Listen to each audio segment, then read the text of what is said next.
नमस्कार बच्चों, आइए हम यूपी सुपर टेट के मैथमेटिक्स के कुछ और कंसेप्ट सीखें।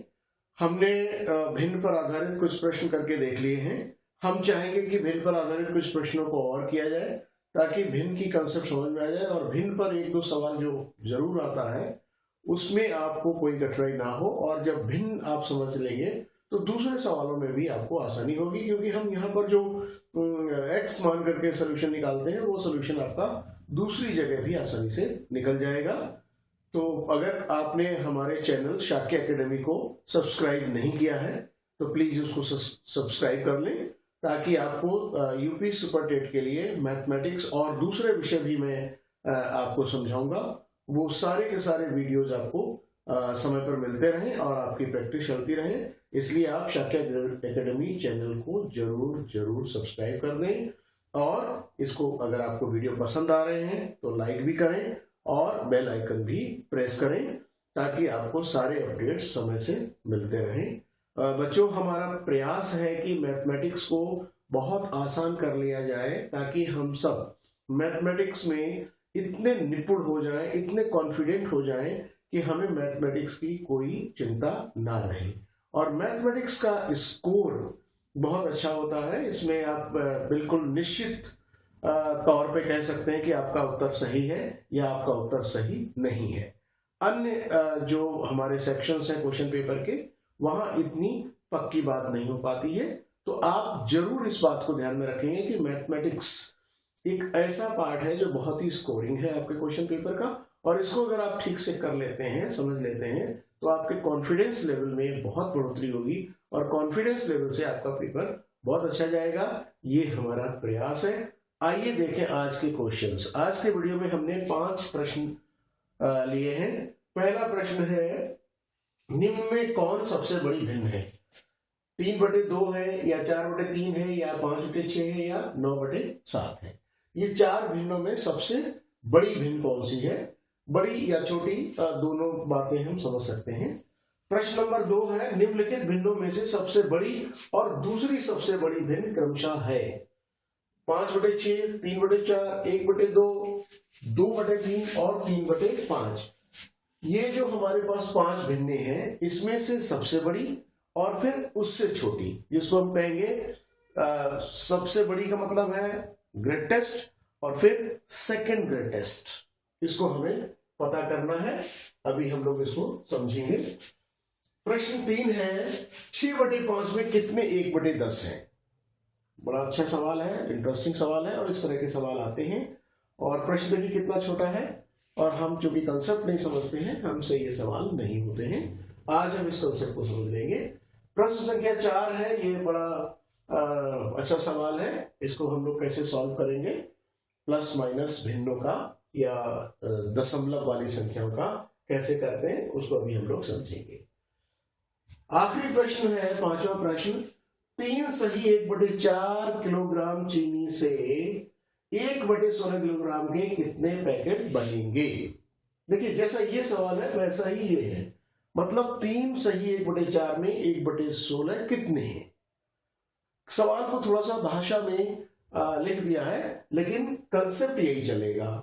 जैसे यहां पर था 6/5 में कितने 1/10 है, ऐसे यहां पर होगा 3 से 1/4 में 1/16 कितने हैं। पैकेट उतने ही बनेंगे जितने 1/16 इसमें बाहर निकलेंगे।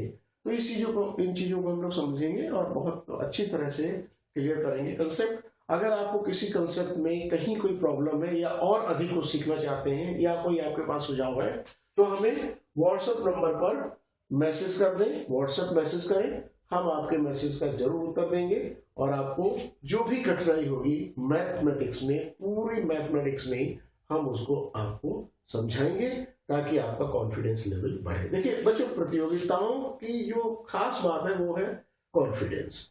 कोई भी प्रतियोगी परीक्षा हो, उसमें वही विद्यार्थी सफल होते हैं जिनका आत्मविश्वास अच्छा होता है। और आत्मविश्वास की नींव आपकी तैयारी पर होती है। आपके कंसेप्ट्स की तैयारी कितनी है, आपको कंसेप्ट्स कितने समझ में आ गए हैं, उसके ऊपर उसकी नींव रखी जाती है। तो हम कोशिश कर रहे हैं कि भिन्न से हम मैथमेटिक्स के जितने कंसेप्ट हैं उसको क्लियर कर ले और भिन्न से संबंधित कोई कठिनाई ना रहे, क्योंकि भिन्न से संबंधित और भी कई चैप्टर्स में प्रश्न होंगे, उनको हम आसानी से सॉल्व कर लेंगे। तो मैं ये प्रयास करूंगा कि आपके कॉन्फिडेंस लेवल में वृद्धि हो, बढ़ोतरी हो और अच्छा कॉन्फिडेंस लेवल हो, ताकि आप ये छोटे छोटे सवाल आसानी से कर सकें। कंसेप्ट क्लियर होने पर आपको अच्छा लगेगा और आपको अब आत्मविश्वास भी महसूस होने लगेगा। तो देखिए, ये जो भिन्न है हमारी, प्रश्न संख्या 1 का हल हमें निकालते हैं। प्रश्न 1 का हल हमारे पास भिन्न है 3/2 है, 4/3 है, 5/6 है और 9/7 है। देखिए, छोटी बड़ी चाहे 2 हो, चाहे 4 हो, चाहे कितनी भी हो, अगर हमें छोटी बड़ी का पता लगाना है तो हम क्या करेंगे, जितने हमारे पास हर हैं उनका हम एलसीएम निकालेंगे। देखिए, एलसीएम किस किस का निकालेंगे? एलसीएम निकालेंगे 2, 3, 6 और 7 का। एलसीएम का तरीका क्या है? आप इसको लिखते हैं 2, 3, 6, 7 और इसके फिर प्राइम फैक्टर्स निकालते हैं। 2 से डिवाइड करेंगे तो 1 जाएगा, 3, ये भी 3 और ये 7। फिर यहां से लेंगे, 3 से भाग देंगे तो 1 जाएगा, 1 जाएगा 7। अब आपको पता है कि 7 से भाग जाएगा, ये 1 है, ये 1 है, ये 1 है और ये भी 1 है। अब हमारा एलसीएम क्या होगा? एलसीएम होगा 2 × 3 × 7, 2 3 6 7 42।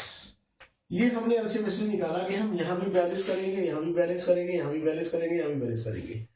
किन्हीं 2 या 2 से अधिक भिन्नों को जब हम देखते हैं तो उसमें छोटी कौन सी है, बड़ी कौन सी है, ये तभी हम पता लगा पाएंगे जब सभी भिन्नों का हर समान हो।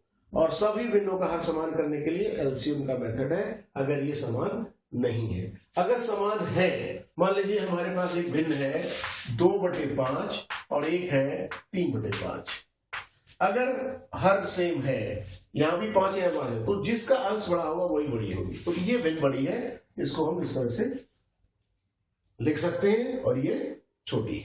ठीक है, आप इसको 2 तरह से लिखते हैं, एक ऐसे भी लिख सकते हैं, चाहे ऐसे भी लिखें। जब हर समान है तो अंश जहां बड़ा होगा वही भिन्न बड़ी होगी। तो इसलिए हमें यहां पर चूंकि हर अलग अलग दिया हुआ है तो हम क्या करेंगे, हर को समान कर लेंगे। समान करने के लिए क्या हमने निकाला? एलसीएम। एलसीएम कितना है? 42। तो देखिए, इसको जब हम करेंगे 3/2 को 42 लाने के लिए यहाँ क्या करेंगे? 21 का इंटू करेंगे, तभी 42 आएगा। तो 21 का ऊपर भी करेंगे तो ये आपकी आ गई 63/20 42। फिर 4/3 को कैसे करेंगे? यहां आपको लाना है 42, तो 14 का और यहां भी 14 का, तो यह जाएगा 56/42। फिर है 5/6, यहां कितना करेंगे? 7 का और यहां पर करेंगे 7 का, तो यह जाएगा 35/42। इसके बाद है 9/7 है, तो यहां पर 6 का करेंगे और यहां पर भी 6 का करेंगे, तो यह आ जाएगा 56 और यह आ जाएगा 42। अब देखिए, 3/2 को हमने 63/42 लिख लिया, 4/3 को हमने 56/42 लिख लिया, 5/6 को हमने 35/42 लिख लिया और 9/7 को हमने 56/42 लिख लिया। अब देखिए, हर यहाँ 42 है, यहाँ 42 है, यहाँ 42 है, यहाँ 42 है। हमें पता करना है सबसे बड़ी, तो सबसे बड़ी कौन सी होगी? जिसका अंश सबसे बड़ा होगा। देखिए, यहाँ अंश 63 है, यहाँ 56 है, यहाँ 35 है, यहाँ फिर 56 है।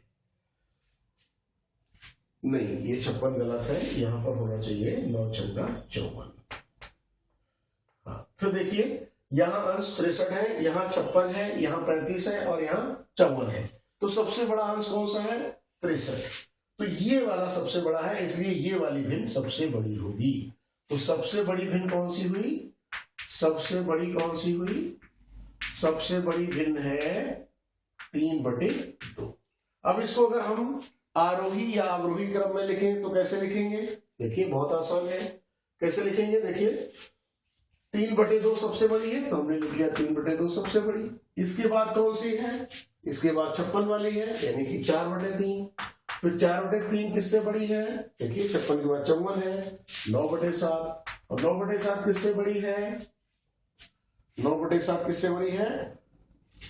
अब 35 आया, तो 35 किससे आया? 5/6। तो ये हम लिख सकते हैं।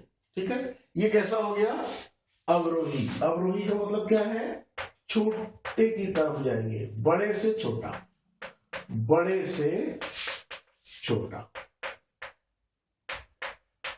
और अगर हमें आरोही में लिखना हो तो हम पहले सबसे छोटा लिखेंगे 5/6। ये किससे छोटा है? ये छोटा है 9/7 से। ये किससे छोटा है? ये छोटा है 4/3 से। ये किससे छोटा है? ये छोटा है 3/3। तो ये हो गया आरोही। आरोही का मतलब क्या है? छोटे से बड़ा, छोटे से बड़ा।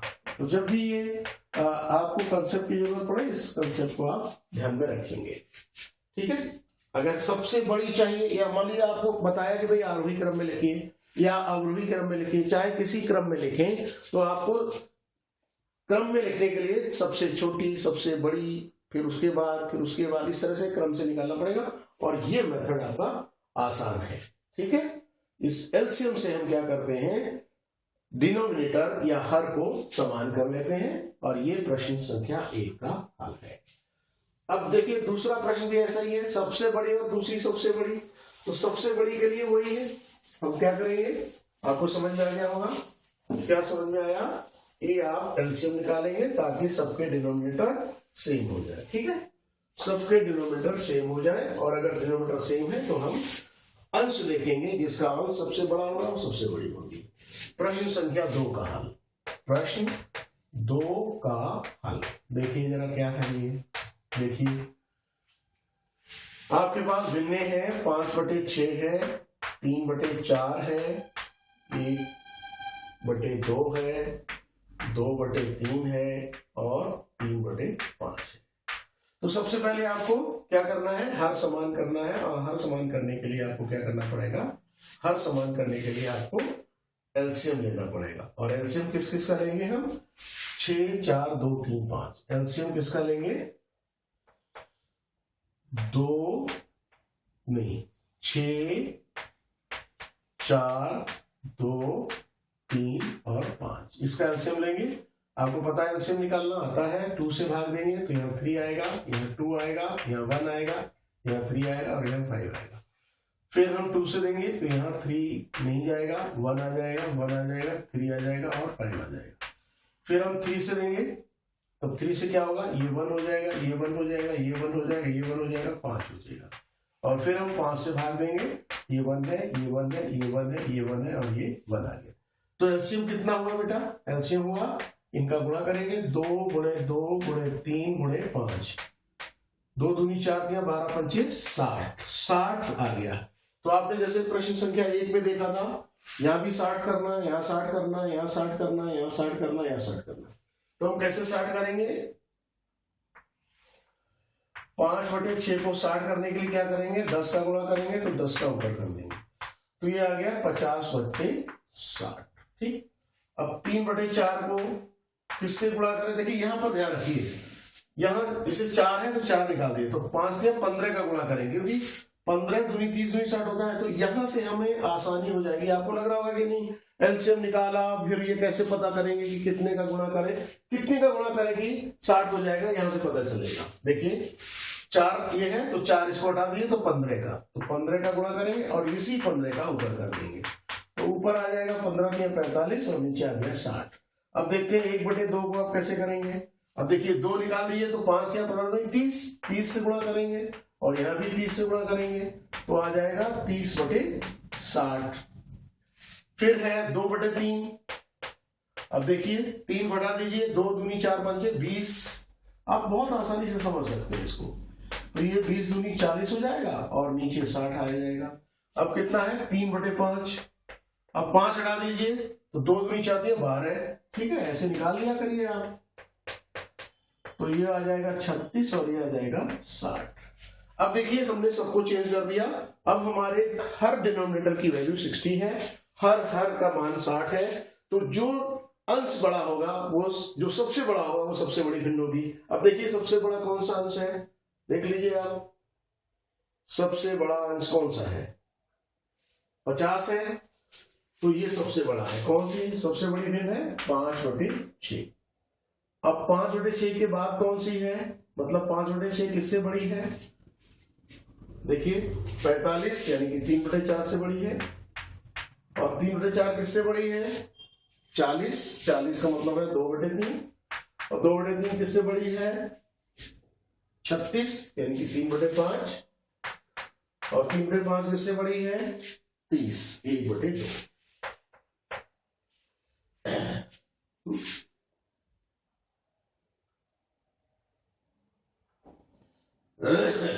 ठीक है, समझ रहे होंगे आप? सबसे बड़ी भिन्न कौन सी मानी जाएगी? जिसका अंश सबसे बड़ा है। तो 50 हो गया, तो ये 5/6, 3/4, ठीक है। उसके बाद 2/3, ठीक है, 3/5। इस तरह से हम कर सकते हैं अपनी भिन्नों को अरेंज। अब आपको पूछा गया है कि सबसे बड़ी, तो सबसे बड़ी कौन सी है?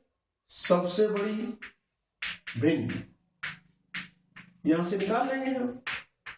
सबसे बड़ी चाहे सबसे छोटी चाहे जो चाहे आप उसको निकाल लेंगे। सबसे बड़ी भिन्न कौन सी है? 5/6। अब दूसरी सबसे बड़ी कौन सी है? दूसरी सबसे बड़ी भिन्न कौन सी है? दूसरी सबसे बड़ी भिन्न देखिए आप, इसके बाद जो लिखी है कौन सी है? दूसरी सबसे बड़ी भिन्न कौन सी है?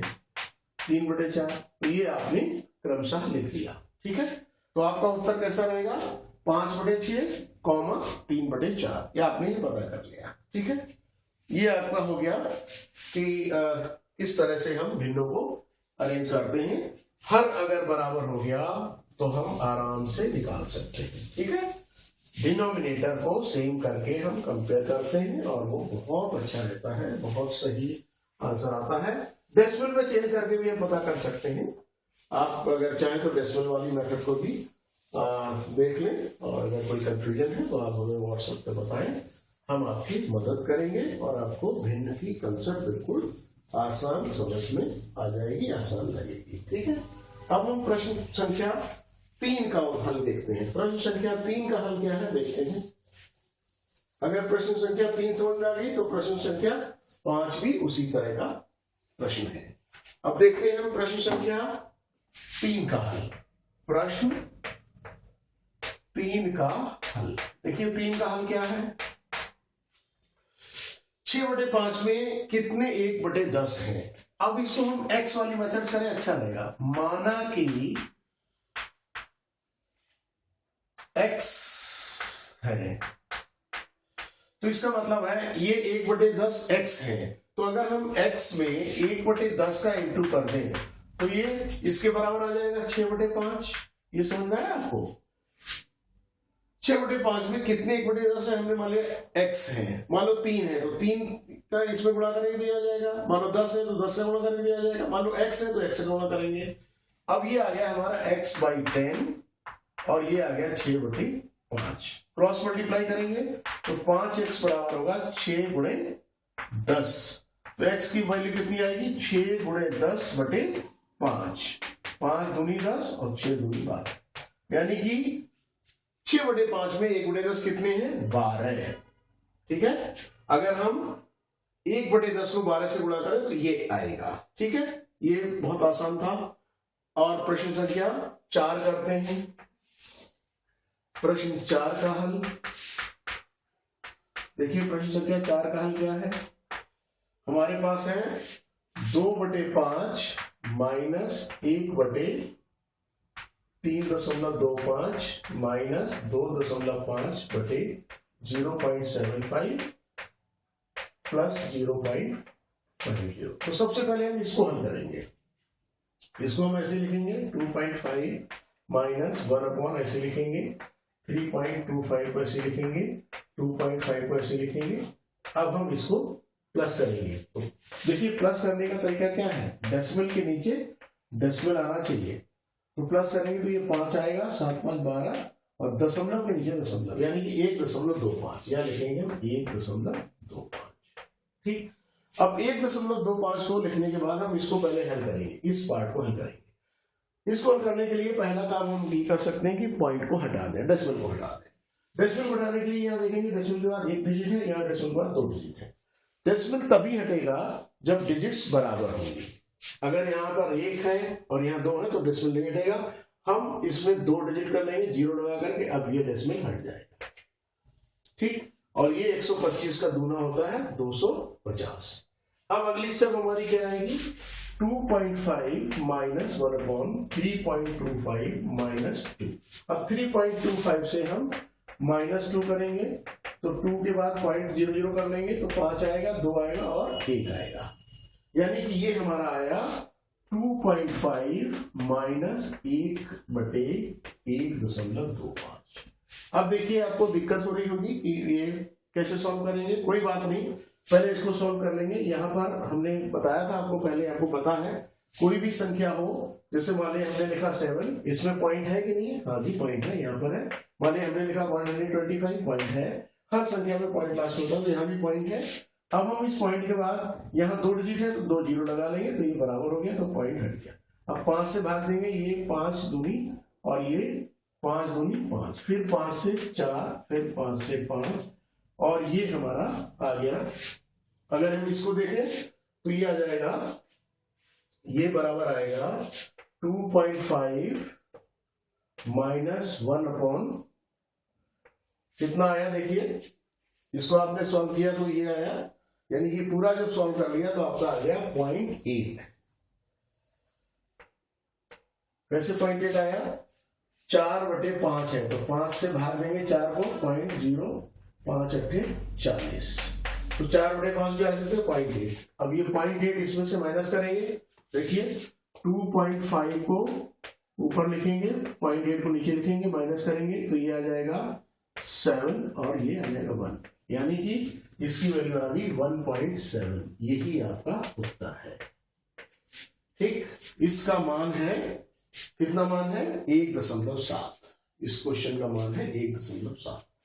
तो इसको आप नोट कर लेंगे, आपने समझ लिया होगा। बहुत आसान है, हमें यहाँ एलसीएम भी नहीं लेना पड़ा, जरूरत पड़ती तो एलसीएम लेकर के भी हम हल कर सकते थे। अब देखिए प्रश्न संख्या 5 का हल कैसे निकालेंगे। प्रश्न संख्या 5 जो है वो प्रश्न संख्या 3 की तरह ही है। यहाँ भी हम अगर मान लीजिए x पैकेट बनते हैं तो अगर हम एक पैकेट की मात्रा को x से गुणा कर दें तो कुल मात्रा है वो पता चल जाएगी। ठीक है, हम यहाँ क्या ध्यान रखेंगे? हमें यहाँ ध्यान रखना है कि मान लीजिए एक मात्रा दी हुई है और कुल मात्रा है ये 3 से ही 1/4 की होगा। अब हमें ये देखना है कि भाई एक पैकेट में 1/16 किलोग्राम चीनी आएगी। तो मान लेते हैं पैकेट की संख्या। अब हम लिखेंगे यहां प्रश्न संख्या 5 का हल। ठीक है, माना कि x पैकेट बनते हैं,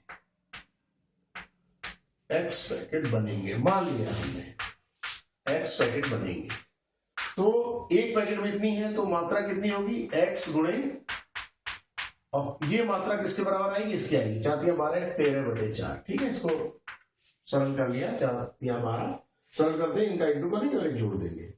अब ये आ गया आपका x/16 13/4, क्रॉस मल्टीप्लाई करेंगे, 4 × x बराबर आएगा 16 × 13 और x की वैल्यू आ जाएगी 16 × 13/4 और ये 4 × 16 13 × 52।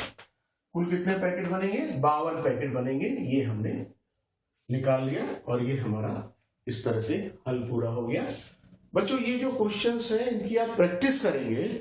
मान लीजिए हमने यहाँ सॉल्यूशन दिया, अब आप क्या करें कि सॉल्यूशन को ना देखें, केवल प्रश्नों को देखें और प्रश्नों को अपने आप हल करने की कोशिश करें। जब आप अपने आप हल करेंगे तो आपको लगेगा कि हाँ ये आसान है और आप कर सकते हैं। ठीक है, इसकी प्रैक्टिस करते रहिए। अभी भिन्न की कंसेप्ट शायद क्लियर हो गई होगी, जरूरत पड़ेगी तो एक आध क्वेश्चन हम और देख लेंगे। आपको अगर कोई समस्या है तो आप, हमारा व्हाट्सएप नंबर है, और प्लीज इस चैनल को, शाक्य एकेडमी को जरूर सब्सक्राइब करें। धन्यवाद।